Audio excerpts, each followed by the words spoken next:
There has been a huge effort to sanitize Charlie Kirk's image over the past week by ignoring things that he actually believed and things he actually said on his show. So with just a few videos of Charlie Kirk's own words, I want to serve as a narrative disruptor, somebody who comes in and disrupts this right-wing narrative that Charlie Kirk was this peaceful, civil rights activist who would never utter a word of violence or hatred in his life. That is just objectively false, and I'll prove that to be false in just 1 second, but just to start off with some moral clarity. None of the clips I play here justify what happened to Charlie Kirk. Two things can be true at once. He was a terrible person who held terrible beliefs, and I can show that, I can prove that throughout this video. At the same time, nobody in America should be straight up killed for doing a debate on a college campus. These two things can both be true at once, and we need to approach this with moral clarity. Was he a dumbass? Yes. Absolutely. Did he deserve to be shot in front of everybody for being a dumbass? No. Nobody deserves that. Now that I've gotten that out of the way, I want to play for you these clips. I decided to wait a few days because conservatives have been just going after everybody who even mentions Charlie Kirk in a negative light, but we're a few days out now. I have a platform. I'm going to use this platform. Right-wingers be damned. I don't care if they come after me because all I'm doing is playing Charlie Kirk's own words. I just want to show you what he said himself so the sanitization doesn't continue to go mainstream. Before we play this clip of him calling for the execution of President Joe Biden, yes, that's right, he called for the execution of Joe Biden.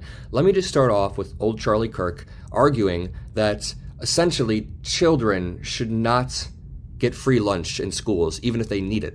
Do you think that there should be free school lunch for all children? No. Why? Of course not. Because parents should feed their kids, not the government. What if they can't? Go get a job. A child? The parents should go get the job. Yeah. This is important. I don't believe they have jobs and they can't support their children there because the minimum wage is so low. No, you are a temp, dude. Don't give me this stuff. First of all, this is really. I want children to eat. Of course I do. Show me a single child in America going hungry. Doesn't exist. Number two, we have churches, we have food shelters, we have billions, and it does not exist. We have a child obesity problem, not a child starvation problem in this country. That's the type of guy he was. The absolute worst. Charlie Kirk is also just horrifically wrong here. I mean, even if there are some obese kids, I'm sure there are in every country, that doesn't stop the fact that many American children have a problem with lack of nutrition. And it gets even worse when it's lack of nutrition at school, during the school day. Because here's the problem, a lot of kids rely on this school lunch for their only lunch. When their parents don't feed them and they are starved, they rely on this school lunch. Without this school lunch, there are studies that kids are way less effective at studying, at retaining information, at just being able to function on a day-to-day basis. So just to back up, if you want a good, functional society, kids should not be starving, especially at school. Kids should be able to eat. And sometimes school is the last refuge for a kid who has a poor home life and isn't able to be fed properly at home. So the fact that Charlie Kirk has no empathy at all, it's just like, dude, this is the savior of the movement. Let me play for you this clip of him saying that Joe Biden should be executed. Before I even play it, I've been thinking over the past few days of posting a video on Twitter and Instagram just to mess with right-wingers. And in this video, I want to take Charlie Kirk's words, but just flip out Joe Biden for Trump. So in this clip, he essentially says Joe Biden is an old idiot who deserves the death penalty, right? How angry would MAGA be if I made a video and I said, Trump deserves the death penalty? Like, let me just play this for you. Joe Biden, a lot. I mean, Joe Biden is a bumbling, dementia-filled Alzheimer's, corrupt tyrant who should honestly be put in prison and or given the death penalty for his crimes against America. Donald Trump is a bumbling, dementia-filled tyrant who honestly should be put in prison for the rest of his life or given the death penalty for his crimes against humanity. Yeah, it doesn't sound so good when I say it, conservatives, huh? Honestly be put in prison and or given the death penalty for his crimes against America.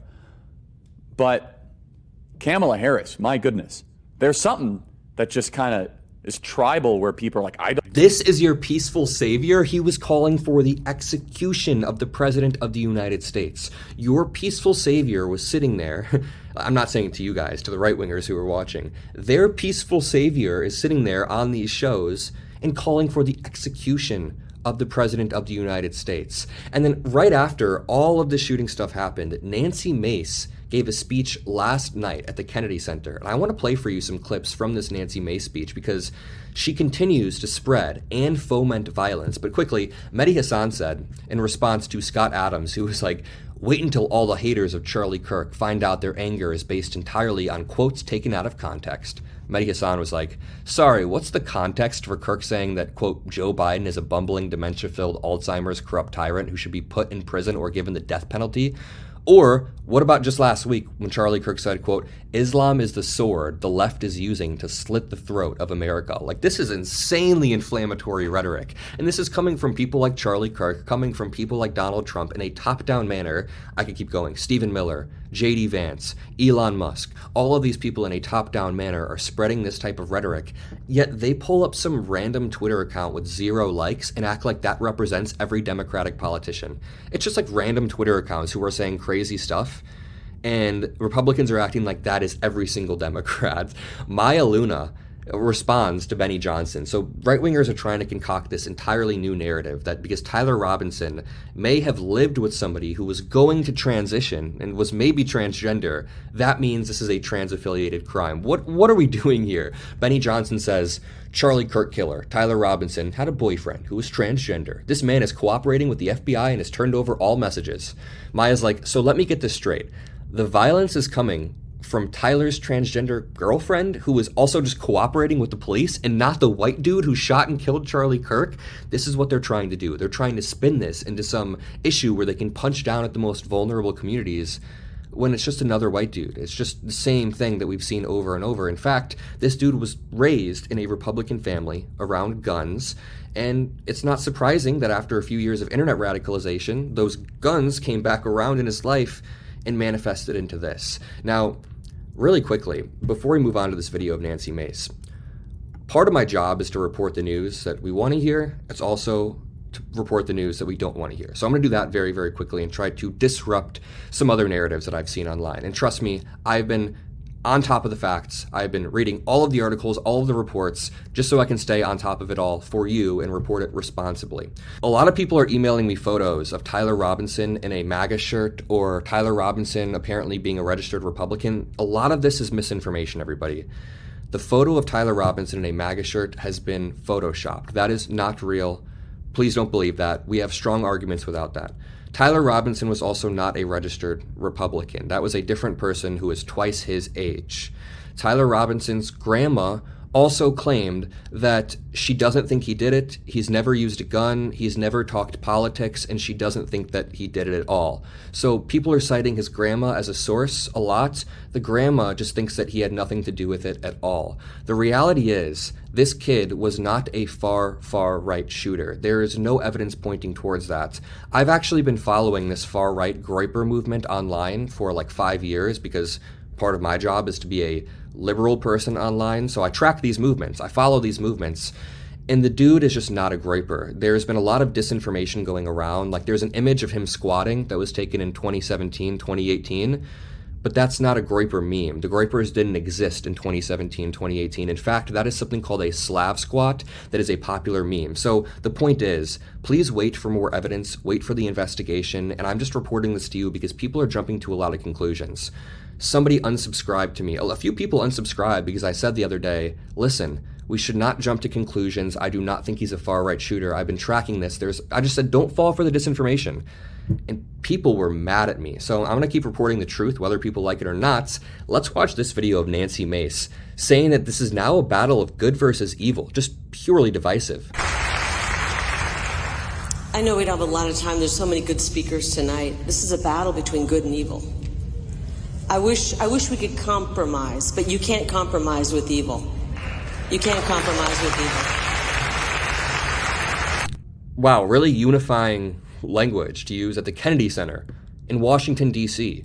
Joe Walsh points out, let's be clear about something. Celebrating Charlie Kirk's death is really bad. And that is not something anybody should do because that escalates the violence, it foments more hatred, and then it comes back around and somebody that you like on your side will likely be killed. But using his death, using Charlie Kirk's death to call the other side, quote, evil and declare war on the left is worse than celebrating because it's dangerous. And I totally agree. For every random Twitter account that's celebrating, there are like 5 Republican politicians who are out there calling for violence. Joe Walsh says, celebrating Charlie Kirk's death is bad, but using his death to call for war on the left is worse because it's dangerous. It's inciting more hate, more violence, and you're calling for a civil or a holy war by saying this is a fight between good or evil. This clip has been going incredibly viral because Kari Lake tries to blame college for this. Like, their narrative around this, their messaging around this is becoming increasingly weak as they get more and more desperate. That's why I think we just have to keep pointing out the fact that at the same time Charlie Kirk was shot, there was another shooting in Colorado at Evergreen High School. At Evergreen High School, this dude was proven to be far right. He showed up to Evergreen High School and shot up the school. There is a clear problem, not between quote unquote good or evil, but between radicalization, youth radicalization oftentimes, and democracy eroding. This is something that we need to focus on more than whatever Kari Lake talks about here regarding college. We've got to stop this, folks. We can't let this go on. This violence has got to stop. It's got to stop. This is just gross. Not the vigil, but the fact that Kari Lake is on stage. Kari Lake is one of the biggest spreaders of hatred and lies in this country. She's been spreading election fraud lies in her state of Arizona since I was like 1 year old. Not actually, but for the past like 7 years, she's been spreading straight up election fraud lies and hasn't slowed down. And I'm not going to say our side is perfect, but damn it, this is coming from the other side. Not true.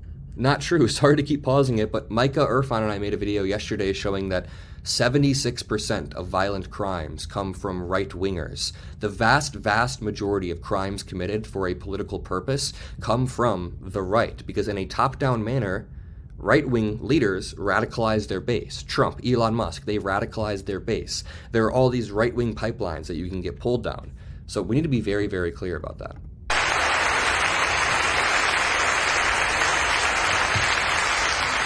How does a 22-year-old become so filled with hate?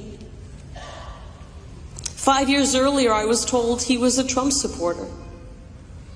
And we sent our kids off to college and they brainwashed him. He did 1 semester. He did 1 semester at college before going to some sort of trade school. And then he dropped out. He was not brainwashed at college. And by the way, when you ask, how can a 22-year-old be brainwashed and filled with so much hate, maybe you should ask Charlie Kirk, the person who's saying, put in prison and or given the death penalty. Put in prison and or given the death penalty. The children who are starving and likely need nutrition, just, they don't need it in schools. I could play a bunch more clips, but I think we'll continue doing this over the next few weeks. A narrative disruption is needed, and we are going to lead the path on a narrative disruption. I don't care what emails I get. I don't care what people from the right are pissed at me. Honestly, some people in my audience are going to be mad because I just said I do not think he's a groyper. According to all available evidence, he's not a groyper. All of the disinformation that is spread has actually proven even further that he's just not a groyper. Him growing up in a Republican family does not mean that. Republican family is way, way different than being a groyper. It seems like he got radicalized over the past few years, despite having a Republican upbringing, and that radicalization led to him using his gun skills to end up assassinating Charlie Kirk. It is tragic. It's terrible. Let's stay factual about it, and do not be so dogmatic or dug in to one ideology that you're sending emails to me because I'm just reporting the truth. I love you all, and peace out.